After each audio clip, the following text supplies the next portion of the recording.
ошол мигранттар жоюлар жөнүндө айтып бергим келет. Кыргыз деги эле мигрант болбош керек экендигин далилдери менен айтып бергим келет. Кыргызда түрмө болбош керек экендигин далили менен айтып беришим керек. Айтып берем бүгүн.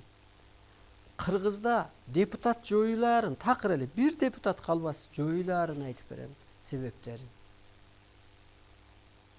Кызыктуу тема, абдан керектүү. Мисалга өткөндө Турсунбай Бакир уулу айтып атпайбы?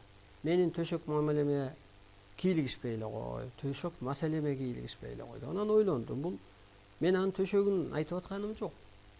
Мен адамзаттын жашоосун айтып атам. Мисалга 4 адамдын, ошо 4 аялдын бир эркекке байланып калышы. Анан ошол 4 аял, аалам ролун аткарган аял, ааламдан буйрулуп келген аялдын кааласа талак берип айдап ийиши. Төшөк эмес да бул. Бул төшөк эмес да. Бул кадимки эле реальный эле турмуш. Бул жашоо, бул укук. Анысы кандай дагы бүгүн мигранттар жөнүндө, Кыргыздын улуулугу жөнүндө, мигранттар кантип жоюлары жөнүндө мына ошол жөнүндө сөз болмокчу. Мынабу кезде мынабу плакатта берилгендей бүгүн Кыргызды кул деп атат. Дүйнө элинде мүмкүн мигрант болуп жүрөт. Бечел мындай эч нерсени чече албаган, артта калган, кылмышкер аталган, жетимсиреген. Мына атабыз жок. Аталарыбыз камалды, аталарыбыз качкын, аталарыбыз чечкинсиз. Мына жетимсиреген Кыргыз эртең дүйнөгө башчы болобу? Башчы болот. Улуу Кыргыз улуулугун тааныбаса, мына улуулугубузду улуттарды ээрчип адашса, ар улуттун улагасында калат. Ушул жөнүндө тема болмокчу. Анан мына айтылып атпайбы азыр? Кыргыз жергесинде тынчтык болуш керек, анан стабилдүүлүк болуш керек, анан Солтон Сарыны көтөрбөш керек, анан уранды көтөрбөш керек, анан тыптынч эле болуп туруш керек дейт. Жок, ал болбойт эч качан. Улуу чындык, мына ааламдан түшкөн чындык. Орномоюн мамлекетте дагы, үй бүлөдө дагы өнүгүү, тынчтык болбойт. Ушуну эстен чыгарбаш керек. Мына карасаңыз.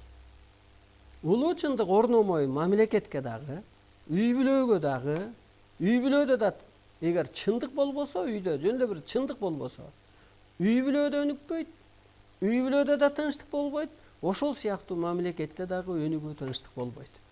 Андан кийин калыс адамды касиет жылоолойт деп берилет ааламдан. Бул эмне деген сөз дегенде, калыс ханды жамандаганга болбойт дейт го илгертен. Анткени ал бир Кудайдын жердеги көчүрмөсү экен. Аны жамандаганда аалам күчтөрү жазалайт экен деп. Анысы кандай азыр мен айткам го, колдобогула жалганчыларды дегем го. Жалганчыларды колдосоңор кыйрайсыңар деп. Анысы кандай? Эгер сиз калыс болбосоңуз, сизде касиет келбейт. Калыс адамды гана касиет жылоолойт. Мына мен өз кызыкчылыгымды кылып аткан жокмун. Мен болушун айтып атам. Мен эч кимден коркпойм. Мисалга динден коркпойм, диндегилерден да коркпойм. Эмнеге дегенде алар түшүнөт. Мен аларды куткарып атам. Эски түшүнүгүнөн чыгарып атам. Анысы кандай дагы президенттен дагы, премьер-министрден дагы, дүйнө башчыларынан да коркпойм. Мен корком. Эмнеден? Ушул ааламдан берилген чындыкты элге бербей койгондон корком. Ааламдык билдирүүнү сен Атамбаевчысыңбы, же Жээнбековчисиңби, же СМБшниксиңби, же европейсиңби, кимдин сөзүн сүйлөйсүң мен билбейм. А мен чындыкты гана берем. Ошондуктан улуу Кыргыз калыс болсоң касиет жылоолойт. Кудай калыс да. Ошон үчүн касиеттүү. арбай калыс да ошон үчүн касиеттүү.